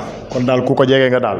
waaw ku ko jege la parce que vraiment sama lépp mooy sama lépp daal actuellement nii maire bi nekku fi paa bi nekku fi mais mooy sama lépp daal. non ASC Malika moom bu Ablaye Sène Moussa manqué moom sa waay espoir du am quoi wax dëgg yàlla parce que bu ñu Moussa de ASC Malika Ablaye Sène taxaw ci milieu terrain bi rek yaa ngi dégg képp ku nekk ci touche moom da nga naan ci victoire la quoi. mais nag buñ demee ba mu leer na ñëwul moom vide bu mag mooy am foofu quoi donc mu nekkoon koo xam ni moom vraiment irremplaçable woon ci ASC Malika quoi peut-être que man damay toujours mal placé en tant que grand frère may wax ci moom quoi mais je pense que ni il fut des meilleurs de Malika quoi dommage que ni ñoom bon comme ni muy wax léegi ñoom dañu teel a judd quoi mais bu doon jamonoy léegi ñi wax dëgg yàlla professionnel à 100% lay doon. moom est-ce que Malika rek la yemoon est-ce que Malika kese la yemoon. non yemuloon Malika rek daan na joué Cambérène. Cambérène deuxième division loo nekk jógee fa daan na joué Yeumbeul. Mbàkke bi mu nekkoon aussi ci Sodeva doon na joué foofu. Tivaouane doon na joué foofu. pratiquement fi mu joué bari Yeumbeul gii ma jël nañ ko taay mu leen di football donc pratiquement fu mu fuudal daal bëri na quoi pratiquement moom daal Sodeva la noonu moom région bu ñu ko mos a yóbbu rek pratiquement ci mairie la daan doon capitaine ba sax moo ko daan doon. de terrain la doon football. comme numéro 10 la daan football moom. meneur de jeu la quoi. mais amoon na polyvalence aussi quoi. daana def 8 aussi tamit quoi. parce que li noonu avantage am moom mooy moom mënoon na dribble gaawoon te amoon na tir aussi quoi. est-ce que penalty am meloon na ci ndend. penalty kay moom penalty Moussa Naam kay moom mu ko daan tiré moom penalty. Moussa Naam moom mooy jël bal bi moom d'office. ban en tant que frère. comme ni nga ko waxee doo mën a wax ci moom lu bari mais ndaanaan la woon daal. non ndaanaan à 100% la woon quoi. Ablaye Sène moom ndaanaan à 100 maa ngi rappelé benn jour ñun ñu doon jouer bleu ak Ngoyaan. mais mu def benn tir boo xam ne ñun ñëpp dañu woon caax mais Omar Sène bi mu jëlee bal bi daa dem nuyu Omar Sène quoi parce que tellement que moom pour moom kooku bii la woon quoi mais temps yi Omar Sène moom kenn moo mais Omar Sène ni mu demee jëli bal bi moom moo ko jaaxal mais daa dem jox loxo Omar Sène quoi. waaw kon comme noonu nga ko déggee ci témoignage u Pape Sène bi ak témoignage u tonton Diop Sambane foofu lan nga ciy wax tuuti. Sambane Diop yàlla dafa def ñoo maase moom it li muy tuuti nii yëpp il est de 49 moom it façon football bu ne def nañ ko waaye dama la bëgg a wax ni Sambane Diop genre Demba Thioy bu Malika la woon dafa tuuti noonu mais dafa vélosoon am coup d'œil mën a dóor te moom fu mu la foo ko xool rek dem na yoonam waaw moom it c'est un excellent joueur moom it ni ma magee xale noonu la magee xale waaye yàlla dafa def aussi moom bi muy bàyyi man avancé waat naa tuuti waaw moom mu jëkk arrêté carrière Pape Sène nag moom yàlla dafa def wax dëgg mooy samay caatu yaay waaw comme ni mu ko waxee Cambérène bi foofu Cambérène bi moom ak suñu tonton Omar Sarr wax dëgg yàlla xam nga Cambérène li tax ma football fa Cambérène dama fa daa dem vacances xam nga man sama yaay elle est de Cambérène awa indi leen photo Mbour 73 bi amoon naa benn équipe nawetaan daanaka fa football Mbour 73 ñi presque je peux dire que moitié bi yëpp gaañu nañu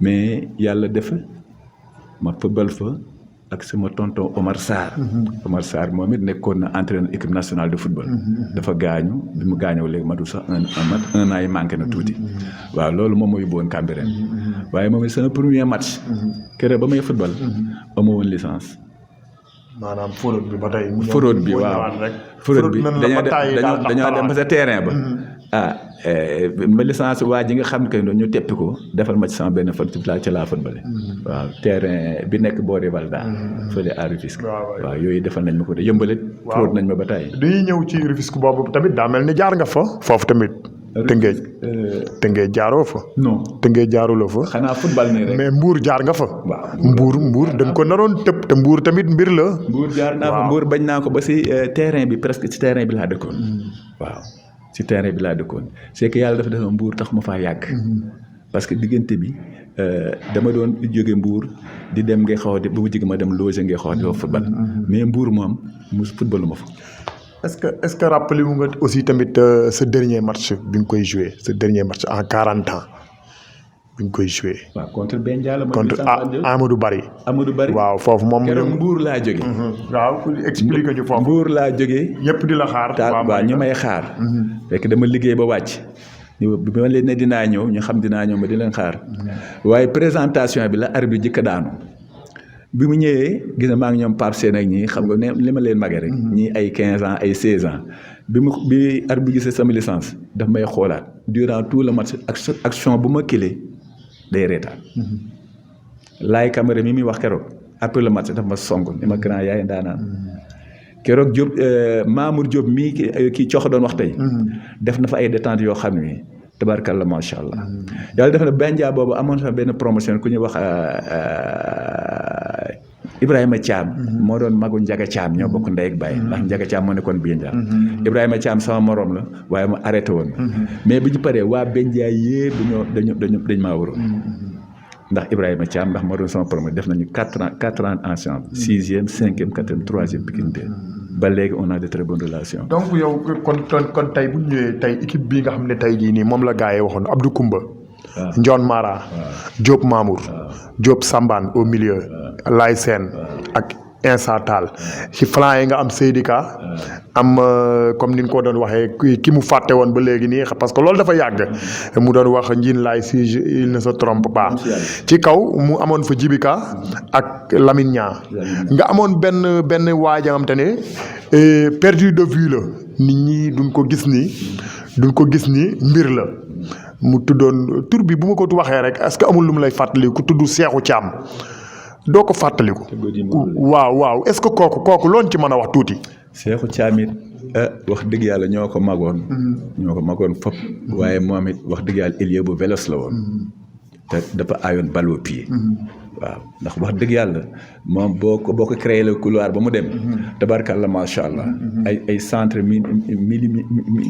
millimètre la lay defal yoo xam ne da ngay ñëw rek laal ma dugg waaw c'était un excellent joueur moom lii mooy équipe bu mbuur bi ah mbuux bu Cambérène waaw samay ndijaay rek fa nekkoon division non du woon division nawetaan la waaw nawetaan la mu ngi nii gis nga fii Cambérène la tonton laay seen nekk foofu gis nga tey ji moo nekk nii yow yaa nekk na maa ngi nii mu ngi nii avec le dossard numéro 13 non 73 waaw 73 avec le dossard numéro 73 ñii ñëpp samay ndijaay moo nekk nii ak Cambérène foofu yëngal na fa ñii ñëpp nag ñoo magoon yëngal na foofu ñii ñëpp ñoo magoon waaw mu ngi nii ñoom ñoo magoon c'était à Cambérène ñu xam ko noonu comme noonu léegi fii dañuy ñëw rek kon ñu ñëw ci témoignage bi le dernier témoignage.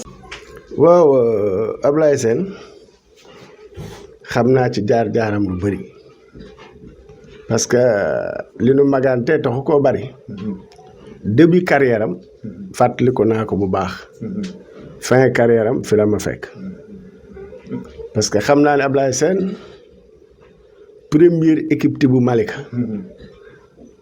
bokk football na ci ñoo ko magoon mais fekk na leen ci mu baal ma sewoon ruuj daal équipe boobu ñi ci nekkoon bu ma ko waxee sax dina bari ci Malika ñoo xam ne fi leen dëkk suñu fàttalikoo dañ xam ne lii ma leen di wax lu yàgg la ku ci mel ni ñu ngi fi ba léegi ku mel ni kan ak kan ñi fi newoon ku mel ni ci équipe bu njëkk ba ma lay wax ni Alilo mii góol la woon Omar Thiaw mii góol la woon ak benn grand bu daan wax coor mu dëkkoon fii couvré da cité Sonatel gii alors équipe type boobu am na ci ñaar ñoo xam ne su ma leen waxee tey ñu bari dinañ leen fàttaliku ku mel ni Amar Diagne yàlla na ko yàlla yërëm ak beneen grand bu daan wax Serigne Matar dëkkoon kër Baye Mutu fa Cuun ñooñu ak Mbaye Sène magu Ablaye Sène ñoom dégg nga ak libaas jiite. waaw léegi ñoom Ablaye Sène fekk na leen ci terrain. ñooñu Ablaye Sène fi la leen fekk. léegi bi mu leen fekkee ci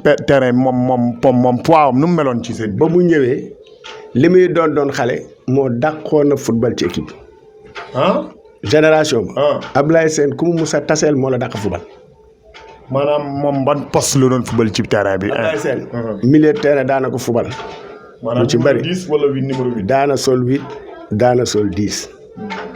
Ablaye Sène ñi mu taseel ma ne la muy équipe boobu bi mu ci génnee parce que footballandoo na ak i magam footballandoo ak i moroomam footballandoo ak i rakkam. ñetti génération daal. ba footballandoo waat ak i rakkaatam.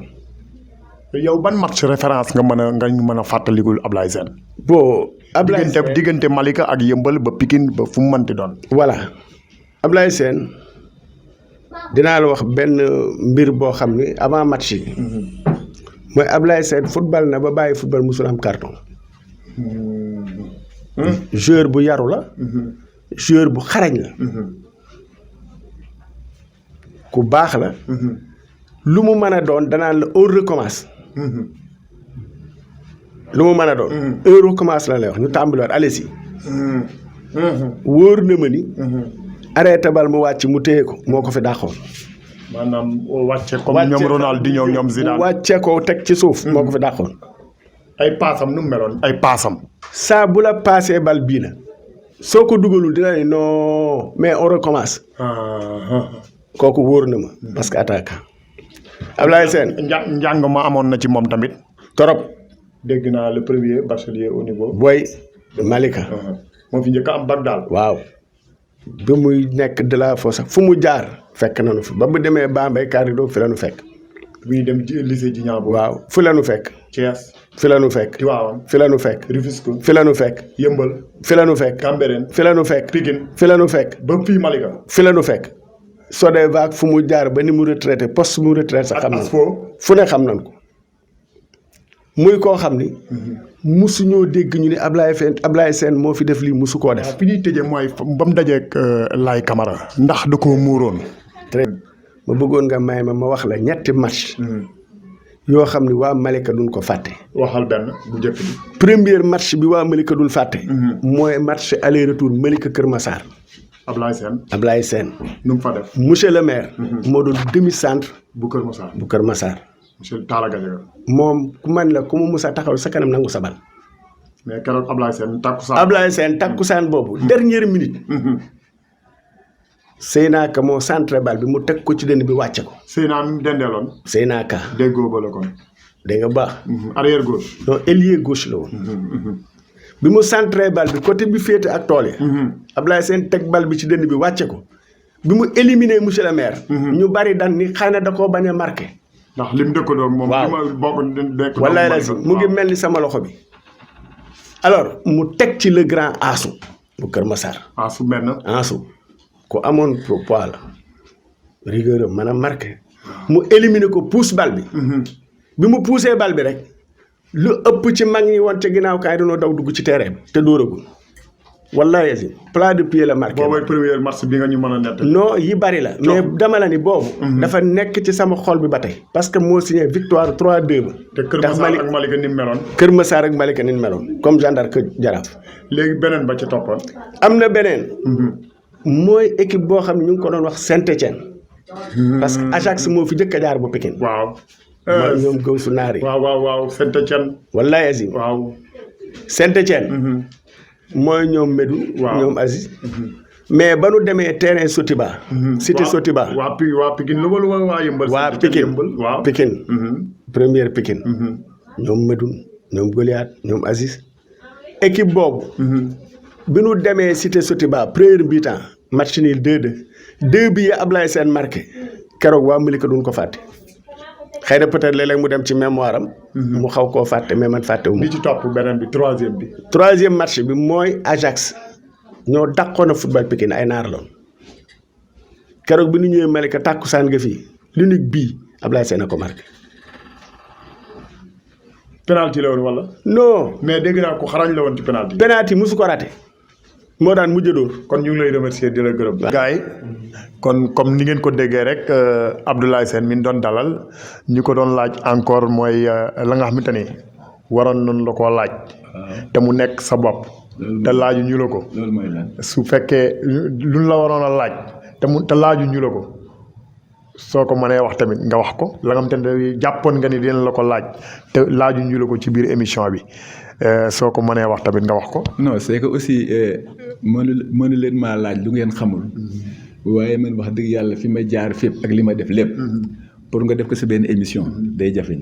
te gis nga gars yi def nañ ay témoignages yoo xam ne.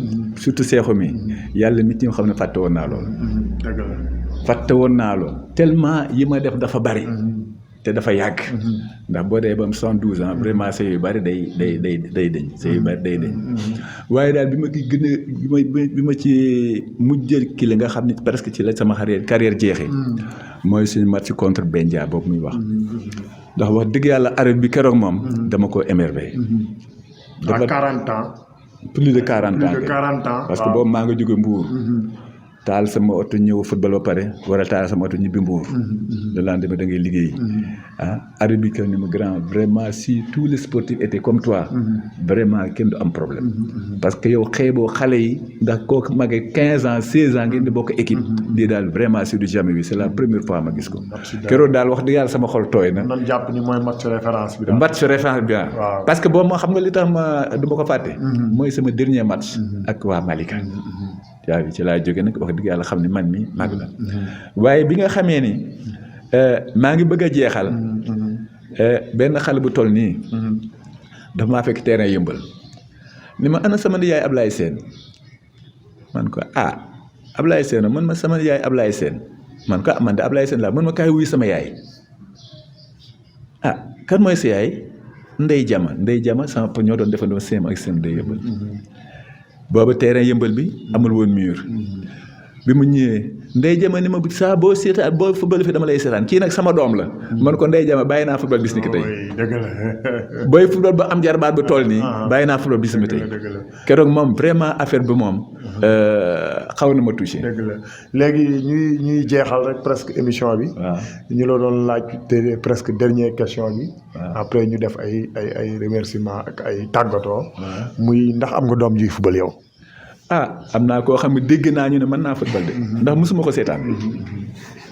seeni Paate Ndour sama xarit ba mu nekk Kër Massar moom laa ko tuddee wax dëgg yàlla mosuma ko seetaan ñee ngi naan mooma daaqa football ñi ma xamul nee nañ mooma daaqa football ñi ma xam ne nee nañ maa ko daaqa football waaye wax dëgg yàlla mosuma ko seetaan mu football te it li tax mosuma ko seetaan mu football ñun heure bii waroon nañu fekk au moins léeg-léeg ñuy dem superviser xale yi dina xool waaye dañu fi amoon ay antécédents dafa am benn jour benn match nawetaan am ñu fekk ñu kër gi jàkkaarloog boulangerie jàmmalaay que ñoom séenaaso mu ay tour ay xale dañu sànni xeer comme quoi ñun ñi nekk foofu équipe bi ñu doon football la ñoom la ñu faral ma ne gars yi ku demul terrain ñu lay sànni xeer de bis boo demee terrain dañ la yore tey wax dëgg yàlla man bu ma demoon terrain ñu wax ma lu ma naqari wala def ma lu ma naqari ñii ñooy jëkk jóg te kooku da ngay créer problème waaye heure bii waroon na fekk normalement ñu nekk taaru terrain bi bërki démb dem naa terrain fekk fa ñoom Issa Mbaye astafurlah ñoom Xaadim Mbaye et consort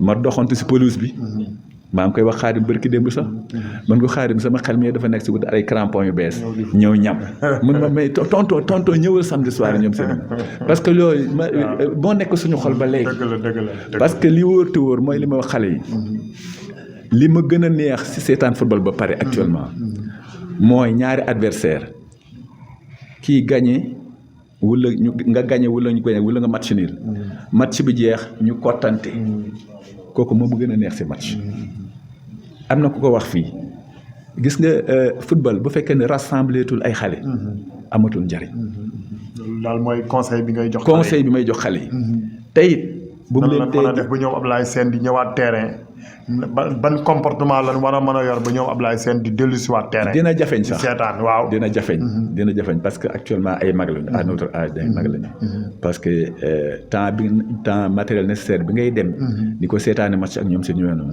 dafay xaw a jafeñ parce que boo demee ba am 72 ans yenn yi dootuloo ko mën waaye nañu accordeel ay tolérance ñi nga xam ne ñoo leen mag dëgg la waaw du ñun sax mais ñi nga xam ñoo topp si ñoom mag leen bu ñëwee tey le plus grand respect ñu leen ko jox comme ça ñuy sawar di ñëw di leen parce que mag nekk si nga kële moo la dàq football na avant yow nga gestu gis ko ginnaaw vraiment dafa lay yokk courage xale yi nañu gën a góorgóorlu gën a góorgóorlu surtout si parents yi ku ci ne war ngaa nekk sa xaritu papa nekk sa xaritu yaay moo lay avancé loolu waaw nit ñi foofu lañu rawante noo gisee K Sport TV non K Sport TV kay tabarkàlla macha allah parce que yëpp si avancement digital la bokk léegi émission jaar-jaar bi noo ko gisee tabarkàlla macha allah wax naa la benn xale bu nekk maire daf ma gis bërki démb ma yàkkamti mun ma waaye yow tontu yow ndekete yow li ñuy romb yëpp yaa ngi dàqaw football man ko dama daan tappale rek mënuma woon dara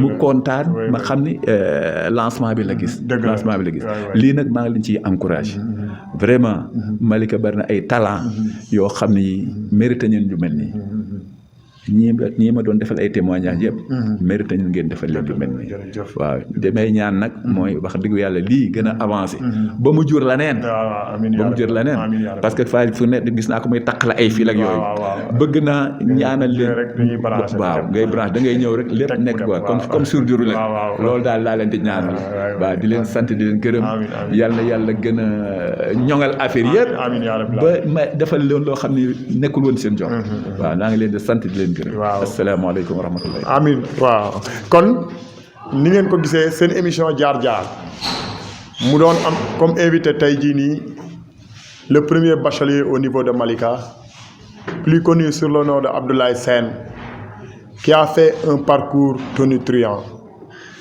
et qui a passé par la SODEVA auparavant à Malika IFI de Yeumbeul à l'AS Cambérène division à Koutal à Tivaouane, à Campement Nguekokh, au lycée Djignabo de Ziguinchor. Il a joué aussi à l'UASI, à Bambey, un peu partout au Sénégal. Ce grand monsieur du football malikois, on rend hommage à ce grand monsieur du football malikois. Ñu koy ñaanal gudd fan, ñu koy ñaanal wér-gu-yaram, di ko ñaanal chaque jour saa bu yeewoon na jàmm di gën a sax ci biir njabootam ci biir këram moom aussi moom mooy presque adjoint chef de village mais presque moo yor liggéey bi ndax magam moom mooy chef de village kon Abdoulaye papaam moom mooy chef de village kon Abdoulaye Sène ñu ngi lay remercier di kontaan trop ci li nga ñu nangul pour ñu ñëw ba sa biir kër déplacé wu pour def fi émission bi ci K Sport TV ak émission jaar-jaar numéro 2. macha allah kontaan naa trop nag seen émission bi émission bu baax la leen ko yàlla dëgëral màggal leen ko yóbbu ko ba fa ngay fu wees seen jot barke Seydina Mohamed sallallahu alayhi wa sallam merci beaucoup jërëjëf. je vous remercie infiniment. di leen ñaanal yàlla ndax tamit li ngeen di def nii initiative yu rafet a rafet la. jërëjëf Mansour kontaan nañu bu baax di remercier waa K Sport TV di ñaan yàlla ñu dem ba mel ni télévision yi gën a màgg ci àdduna bi ci wàllu sport. ma ne nag bu ma leen gisee yéen aussi di leen remercier aussi vraiment lii dafa nekk loo xam ni waroon ko def yàgg na daal parce que dafa nekk jaar-jaar bu am importance Malika bari woon na ay potentialité yoo xam ni vraiment dafa laaj ñu fàttali ko xale yi boo defee ñu ëllëgee ñu xam ni amoon na fi ñu leen jiitu te liñ fi def ñoom defaguñ ko quoi. kontaan naa ci yéen lool sax lii ngeen def sérieusement xalaat musuma ko xalaat. waaw bon nag loolu surprise la boo xam ne sérieusement. sama mbégte li ngeen bëgg ci yokkute la yàlla na li yàlla yokk pour àgg fu yaakaar ak biir moto sax guddal fan yi yokk seen wërsëg biir moto sax te émission lii ngeen desër nag yàlla may ngeen àggale koog jàmm ba am ci ndam ci dëkk bi am ci ndam ndax lii intérêt dëkk bi yëpp la waaw macha allah. émission bi moom macha allah émission yi macha allah li ñuy ñaan yàlla daal wax dëgg yàlla ngeen dem ba li ngeen bëgg mu wees seen jot lu wees seen jot ngeen suñu borom defal leen ko ñi nga xam ne nag wax dëgg yàlla ñoo def témoignage ci man ñeen ñi samay rakk lañu Mamal Sane moom ñoo bokkoon club waaye moom mage quelque at moom mage na ma 2 ans yu mat sëkk te nekkoon sama préparateur physique nekk sama lépp wax dëgg yàlla moom mi bu ma ko toppoon tey jii militaire laay nekk ndax après le bac def na tout pour ma dem armée wax na ba tàyyi ma bañ heure bii foo toll danaa heure bi war na fekk nga nekk colonel wala nga nekk général avant ngay retraité moom wax dëgg yàlla ñoo nekkandoo xale ñoo defandoo lépp waaye ku baax la ñoom Diop Sambane ñoom Djibika et consort tamit dañoo bokkoon équipe Sambane ñoo maase waaye ñoom Djibika wax ak ñoom Cheikhou Thiam wax dëgg yàlla ñun ñoo leen magoon ñu baax ñoo xam ne ñii wax dëgg yàlla nee nañu daaw ma mer waaye ñoom it daaw ma mer ndax léeg-léeg ma wax ci ko ma wax ci loo xam ni koo xam ni kii ma wax leen loo xam ni mënoon na ci mer waaye duñ ci mer xam ni wax dëgg yàlla ñoo bokkoon même bit bi ñu doon visé mooy gañ suñu match yëpp ñoom daal wax dëgg yàlla ay royukaay lañu. Malika daal macha allah Malika macha allah Pape Sène moom xam nga mën maa wax si moom daal nit ki bu ngeen bokkee ndey ak baay nga nekk la ngeen fa lëkkam waaye li wóor te wóor bu fekkoon ne dinañu jël koo xam ne kii dafa joxe cërub kilifa ma xam ne mën nañ jël exemple si moom jarul noot moom yaru na xam na magam xam na lépp lu ma amul si moom si man la ndax lu ma joxañ mu dagg bañ naa ko ba ne naa le plus grand coup de fil bi may gën a neex si moom mooy buy waaj a ñëw ni ma grand am naa billet tel jour laay ñëw ma xam ni ko naa commencé naa di noppal dootuma dem fenn ndax lu ma joxañ mu dagg ko kon nag maa ngi koy ñaanal yàlla gën koo jubale ak njabootam lépp lu mu xalaat si njabootam suñu borom defal ko ba defal ko lu mu waaw maa ngi koy ñaanal daal wax dëgg yàlla li may ñaanal sama njaboot daal ñoo la koy ñaanal parce que nee nañu mag moom wax dëgg yàlla du yàlla waaye yàgg na ak yàlla waaw maa ngi koy ñaanal yéen it wax dëgg yàlla maa ngi leen di ñaanal yàlla defal leen sutura defal leen kartan jubal leen ak njaboot gi ba lépp lu ngeen bëgg si lu baax yàlla leen ko yàlla defal bi jaay Seydou Diouf waaw maa ngi gërëm samay njaboot nag sama soxna samay doom samay yëpp Ndour nag bu fekkee ne ngeen moom moo dàq fa ban na ko prouvé fa mu nekk rek maa ngi koy xaar kan moom xam naa ne far na ba pare asalaamaaleykum wa rahmatullahi taala